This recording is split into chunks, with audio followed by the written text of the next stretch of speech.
Ngipidang sebagai pi baru syakani ke channel kejungi ban hakani ke video ngin pe yakini ki post benak shulat mai. Sungguh ya rabru yakani ke channel dak ba pi subscribe ba dak ba pi share ki video siki wepan kana mengindu bio mensiam mengin nang yapin mi shushu kum kini ki judge video.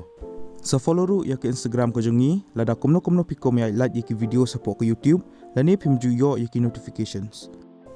Yakini ki post lapalat daka Intelligence Bureau mentau benai arajar apulai. Ki keteng jeung ki post kilang kumne security assistant motor transport bat ka multitasking staff general. Ka last date dan dikatarik ke bakado bapila bensamen ki applications kre hukat lai tarik benai November arajar apulai.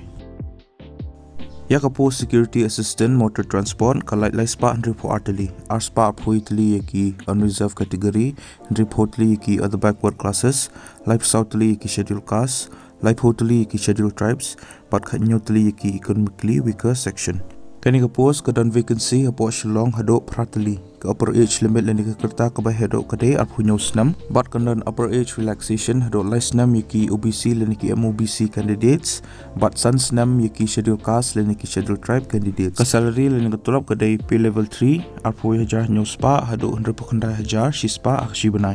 but penyoru iki allowances.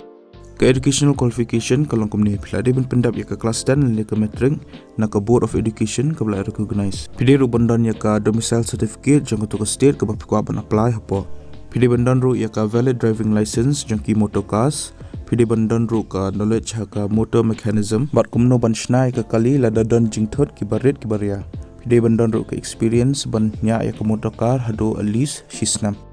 Ya ka multitasking staff general kalai hado lai spark khat santli ki post she spark properly ki unreserved category 100% ki other backward classes percently ki scheduled tribes but supportly ki economically weaker section. Ke age limit lani ka kerta ka beredo ka de khat prasnam ka behedo ka de percent snam but kanan ka upper age relaxation hado licenam ki OBC lani ki MOBC candidates but sansnam ki SC lani ki ST candidates. Ka salary lani ka tulap kalong kumne pay level 1 kat pra hajar hado sanpon hajar khandai spa akshi banai but penyoro iki allowances. Ke educational qualification kalong kumne plade ben pass ya ka class 10 lani ka matric na ka recognized board of education but pide rubandan ya ka domicile certificate jang ka state ka bapi apply hapo. Ki candidates ki belong eligible bagi berkuaban apply kin ke post pihak ban apply online link ba ke Intelligence Bureau portal but ya kani ka link ngal aya po description jangan ni ko video kelas date ke de khalai tarik banai November arajar apply ke official notification lene ke advertisement ke apply hi dak ni ke Intelligence Bureau ngal aya po description jangan ni ko video di pila ban download ba pila ban pulih ka lada piko ban tip shusho shpang ki wiki pat ki details.